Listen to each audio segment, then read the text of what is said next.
Hi, we're the Globetrotters. I'm Caitlin. I'm from the USA. We have Ricardo from Spain, Manuj from India, and Mengjiao from China. And we'll be talking about why SMEs do require financing to export. So, an overview of what we're covering. I'll be talking about how access to finance is definitely required for direct exportation.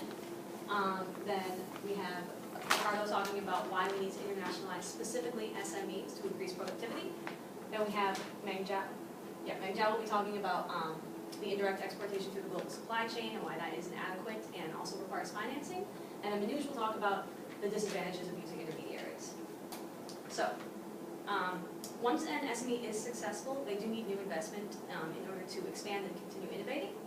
And this is often where they run into problems because they find it much harder than larger businesses to obtain financing from banks, capital markets, or other suppliers of credit.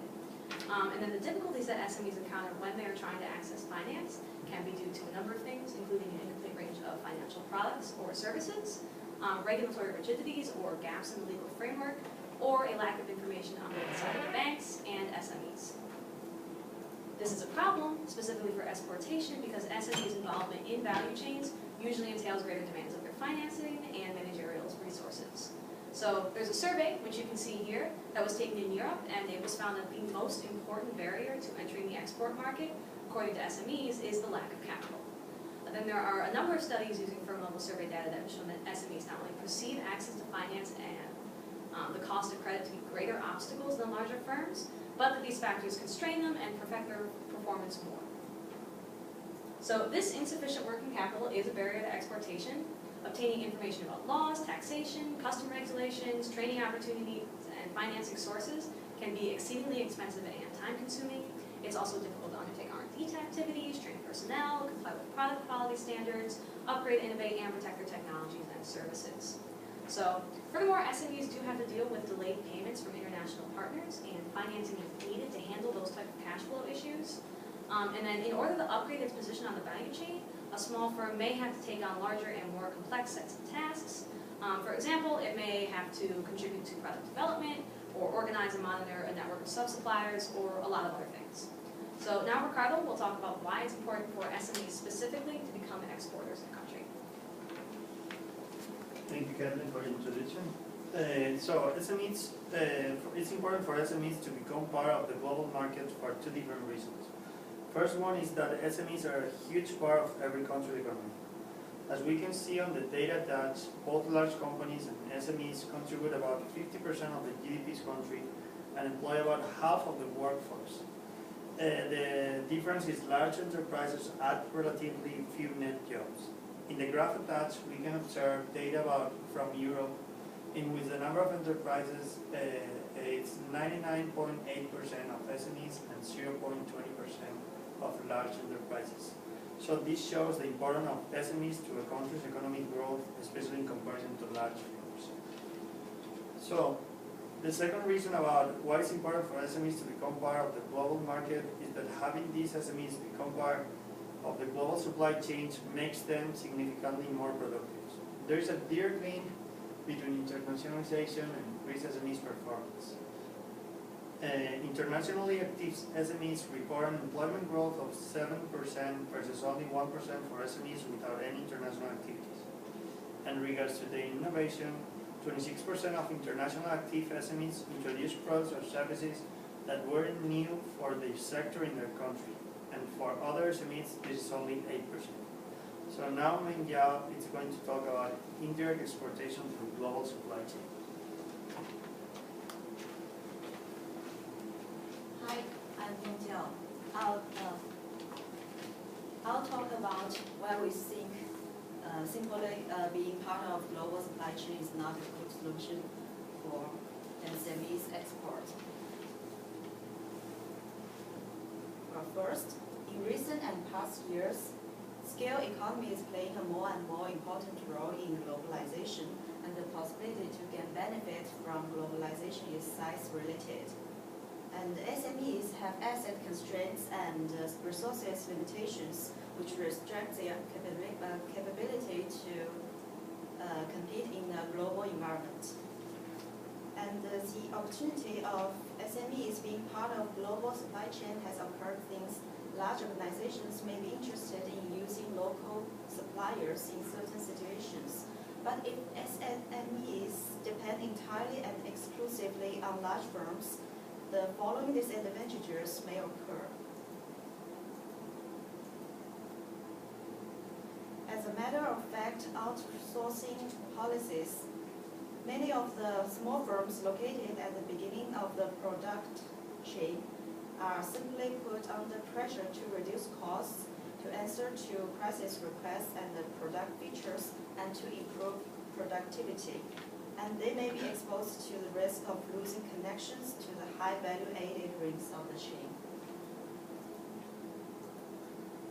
And next, much supply chain management to date has focused on top-down enforcement management strategies, where an SME barely complies. And this doesn't really help an SME much because it either loses the business or is forced to heavy investment, which may impact adversely in the short term on its competitiveness and position in the marketplace. For small companies, this can be really serious. And we know that in today's world, participating in global business and moving goods and services across international borders require enterprises to be able to communicate freely online.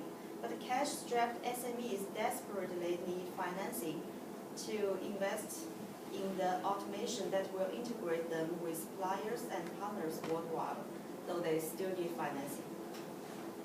And finally, we know that different countries have different policies and different enterprises have different cultural background. If there is not a common recognized political and cultural basis, they might conflict and clash one and another, which could affect the efficiency and effectiveness of the supply chain management. Next, my team member Manuj will give his points. Hi, I am going to discuss the intermediaries and their disadvantages. As you can see, the export intermediaries are export companies that producers in one country use to export goods and services to other countries virtually untransformed. They can be of following types: piggyback marketing, export merchants, export commission house, freight forwarder, export trading company, export management company. The activities which they perform are developing marketing strategies, marketing research, foreign distribution, establish a logistics system, manage and train a foreign sales force, shipping details, foreign language translation, and the export management company does these all activities. Now the disadvantages of using these export intermediaries are risk of losing control over sales. An example is when hard drinks in developing countries are sold to children below the age of 18.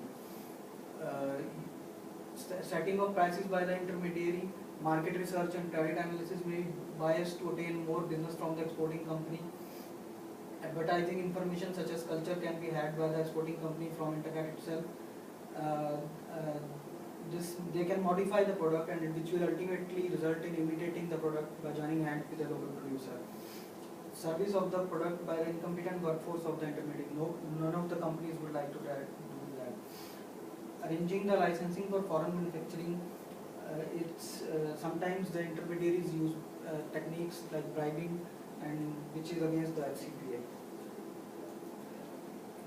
Many intermediaries are themselves SMEs, and so they require bank financing for their working. Determinants of the export intermediary performance is quite difficult, and it requires a lot of resources. You can have your own workforce and do export activities without in the same expenditure as to determine the performance of the intermediary. Switching in the intermediaries may be costly and difficult because of legal bindings and contracts. These are mainly for annual basis. Intermediaries may not be willing to take the title of the goods. The damage that caused may come to the export management company.